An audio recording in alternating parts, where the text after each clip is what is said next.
Growing up as the youngest of three siblings, I quickly learned that fairness was not a value my parents held dear. My brother, David, was the golden child, charming, athletic, and the pride of my father. My sister, Rachel, was the apple of my mother's eye, her perfect little girl. And me? I was the quiet one, the one who often got overlooked in the shadow of their accomplishments. It wasn't that my parents didn't care about me. They provided for me, made sure I had what I needed, and occasionally even showed glimpses of affection.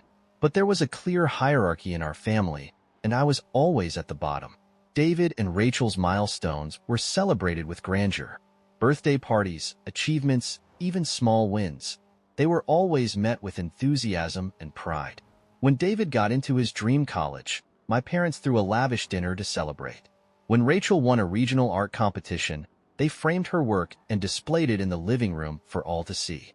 When I got into college, it was a brief, "Good job, Michael," before the conversation shifted to something else.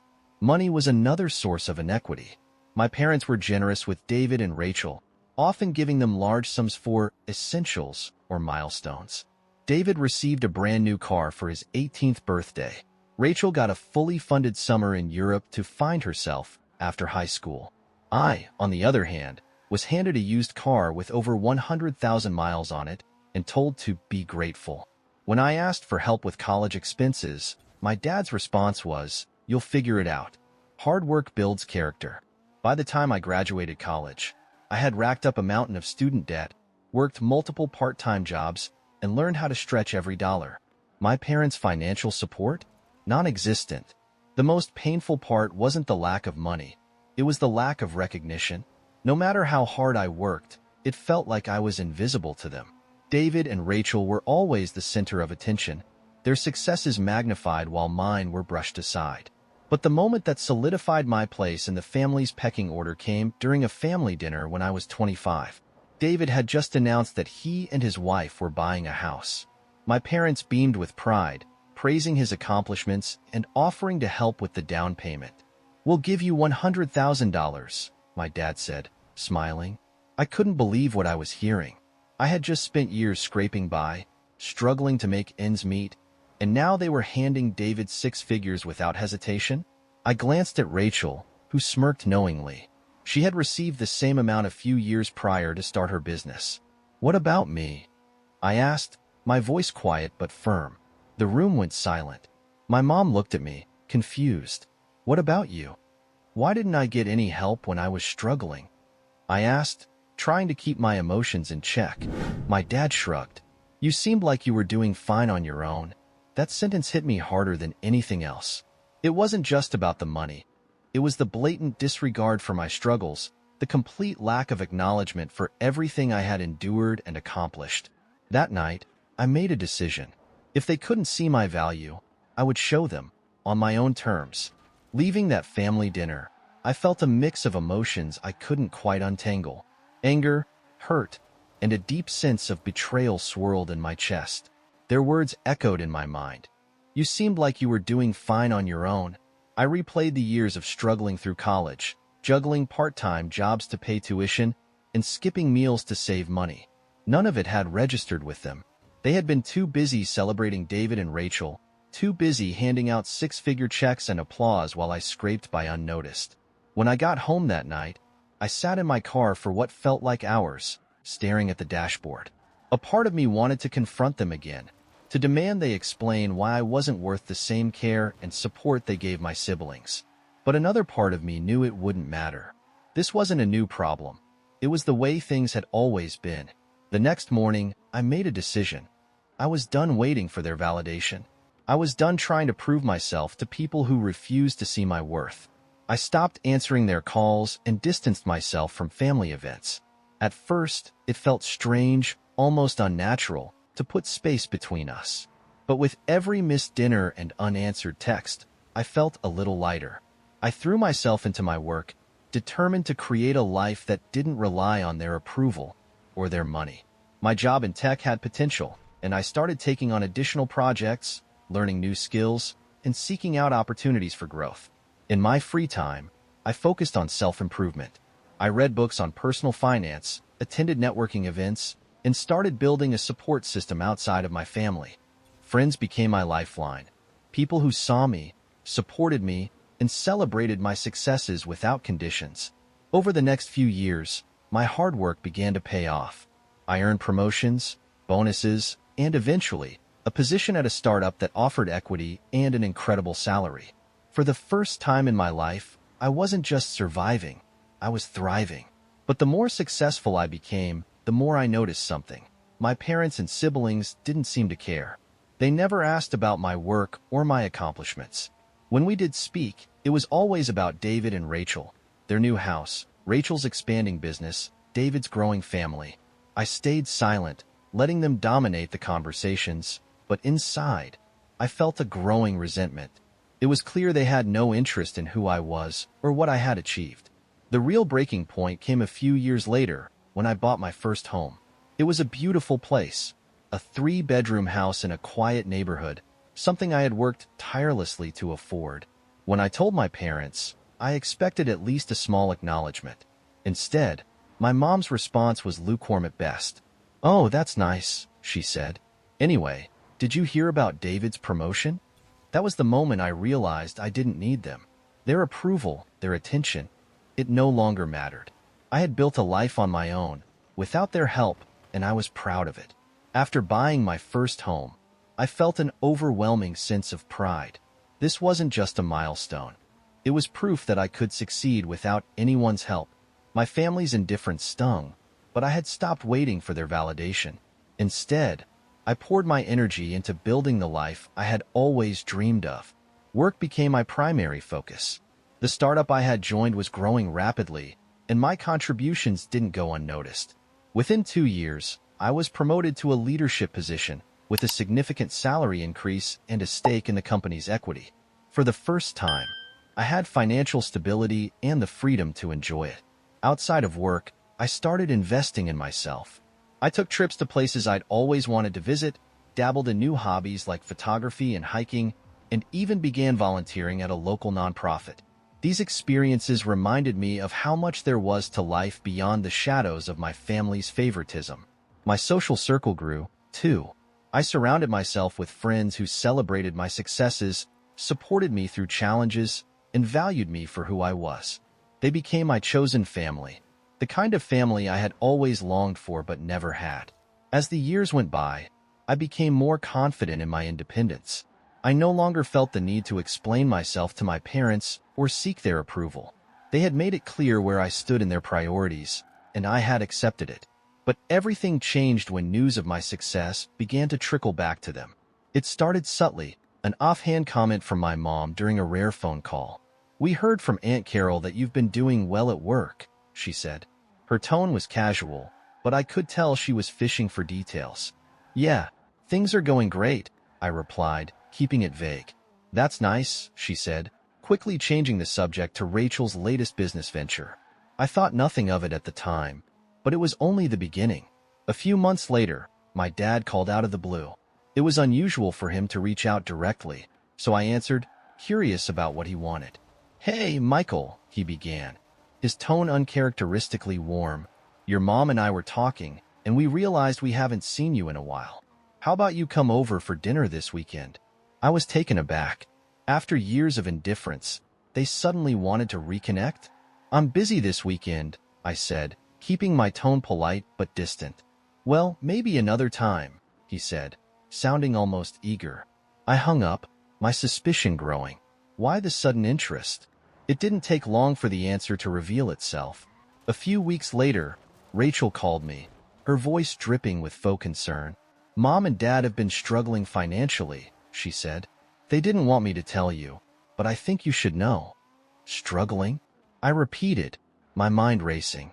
"Yeah," she continued. "Dad's investments didn't pan out, and they're having trouble keeping up with the mortgage. They're too proud to ask for help, but I think you could really make a difference." It was clear now. Their sudden interest in my life wasn't about reconnecting or making amends. It was about money. After Rachel's call, I couldn't stop thinking about what she'd said. My parents were struggling financially, and now, after years of neglect and favoritism, they wanted my help? It felt like a cruel joke. I debated whether to reach out or let it go, but curiosity and a sense of closure pushed me to act. A week later, I agreed to meet my parents for dinner at their house.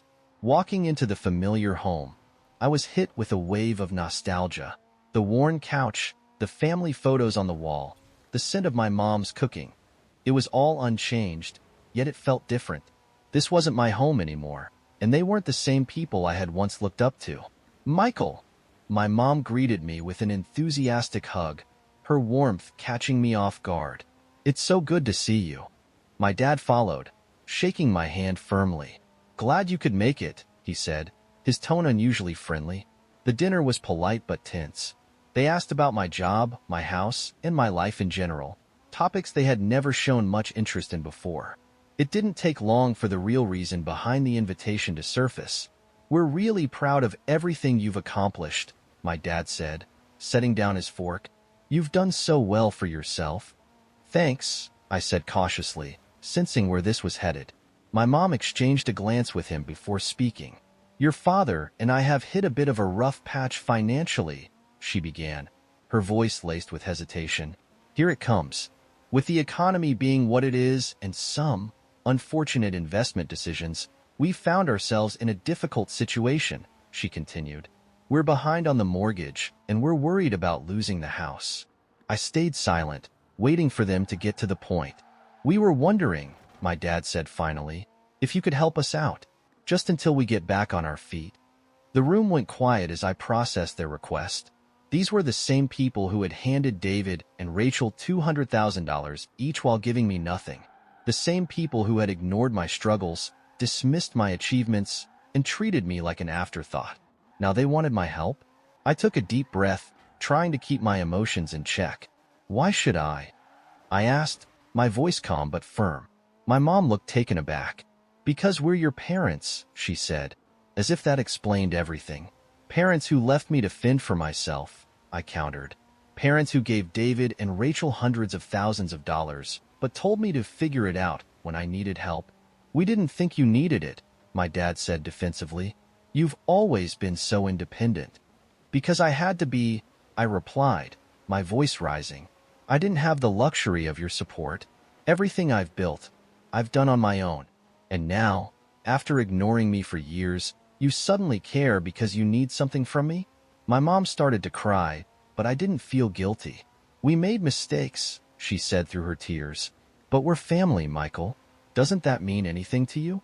"Family isn't just about blood," I said. "It's about support, love, and mutual respect. And frankly, you haven't shown me much of any of that." I stood up, grabbing my coat. "I'm sorry you're struggling, but I can't be your solution. Maybe you should ask David or Rachel for help. They're the ones you invested in." With that, I walked out the door, leaving them to grapple with the reality of their choices. Walking out of my parents' house that night, I felt a mix of emotions I couldn't fully unpack. Anger, sadness, and relief all swirled in my chest, competing for attention. For years, I had carried the weight of their favoritism and neglect, but tonight, I had finally stood up for myself. The drive home was quiet, the hum of the car the only sound as I replayed the conversation in my head. Their pleas, their justifications, their sudden realization of my worth. It all felt too little, too late. When I got home, I called Clara, a close friend who had been my sounding board through this entire ordeal. "So, how did it go?" she asked, her voice tinged with concern. I sighed. Exactly how I thought it would. They admitted they messed up, but still expected me to bail them out. When I said no, my mom cried, and my dad got defensive. Clara was quiet for a moment before replying. "How do you feel about it?" "I don't know," I admitted. "Part of me feels guilty, but another part feels free. Like I've finally let go of something that's been holding me back." "That's because you have," she said gently. "You've spent so much of your life trying to prove yourself to them. But now you're realizing you don't need their approval to feel worthy." Her words hit me hard. She was right. I didn't need their validation. My success, my happiness, my peace, they were mine, built on my hard work and resilience. In the days that followed, I received a flurry of calls and messages from my family. My mom's voicemails were filled with tearful pleas for me to reconsider, while my dad's texts oscillated between guilt-tripping and frustration. "We're your parents, Michael. You can't just turn your back on us," one message read. I didn't respond. Instead, I focused on the life I had built, one that didn't revolve around their approval. I threw myself into my work, tackling new projects and mentoring younger colleagues. I spent more time with friends, deepening the relationships that had become my true family. One afternoon, I received a message from Rachel. "Hey, I heard about what happened with Mom and Dad. Just wanted to say I understand why you're upset, but maybe you should try to forgive them. They're in a tough spot right now." I stared at the message for a long time before replying. "They put themselves in this position," I wrote back. "And honestly, I've already forgiven them for the past. I had to, for my own peace. But forgiveness doesn't mean I owe them anything. It doesn't mean I forget how they treated me." She didn't respond, and I didn't expect her to. Over time, the calls and messages from my parents slowed, then stopped altogether. I didn't feel relief or regret, just a quiet acceptance that this was the way things were meant to be. As the calls and messages from my parents faded into silence, I found myself reflecting on everything that had led to this moment. For years, I had carried the weight of their favoritism, neglect, and conditional love. But now, standing on the other side of it, I felt a sense of clarity and peace I hadn't known before. My success was my own. It wasn't built on their approval, their money, or their support. It was built on long nights, hard work, and the determination to prove, if only to myself, that I was capable of achieving great things. I began to focus more on the life I was building, free from the need to please anyone but myself. My career continued to flourish, and I started taking on leadership roles that challenged me in exciting new ways. The house I had worked so hard to buy became a sanctuary, a space that reflected who I was and who I was becoming. Outside of work, I invested in the relationships that mattered most. My friends, like Clara, had become my chosen family, people who celebrated my wins and stood by me in tough times. They reminded me that love and loyalty aren't about obligation. They're about showing up for each other, no strings attached. One evening, while hosting a small dinner for my closest friends, Clara pulled me aside. "You seem lighter," she said, smiling. "Like you've finally let go of something that's been weighing you down." "I think I have," I admitted. "For so long, I felt like I had to prove myself to my family. But now, I don't need their validation. I know my worth." Her smile widened. "You've come a long way, Michael. I hope you're proud of yourself." And for the first time, I realized I was. I still thought about my parents from time to time. I wondered if they regretted how they treated me, if they ever looked back and saw the pain they caused. But I didn't let those thoughts linger. Dwelling on the past wouldn't change it, and I was done letting it define me. One day, while sorting through old photos, I came across a picture of my family from years ago. We were smiling, huddled together in front of a Christmas tree. For a moment, I felt a pang of sadness for the relationship we could have had. But instead of holding on to that sadness, I put the photo away and reminded myself of how far I had come. Forgiveness wasn't about letting them back into my life. It was about letting go of the hurt and moving forward. Now, my life feels fuller than ever. I've built a career I'm passionate about, surrounded myself with people who truly care about me, and created a home that reflects my independence and resilience. To anyone who has ever felt overlooked, undervalued, or taken for granted, I want to say this. You don't need anyone's approval to be successful. You don't need to wait for their acknowledgement to feel worthy. Your value isn't determined by how others treat you. It's determined by how you treat yourself. Here's to building a life on your own terms, with strength, clarity, and hope for the future.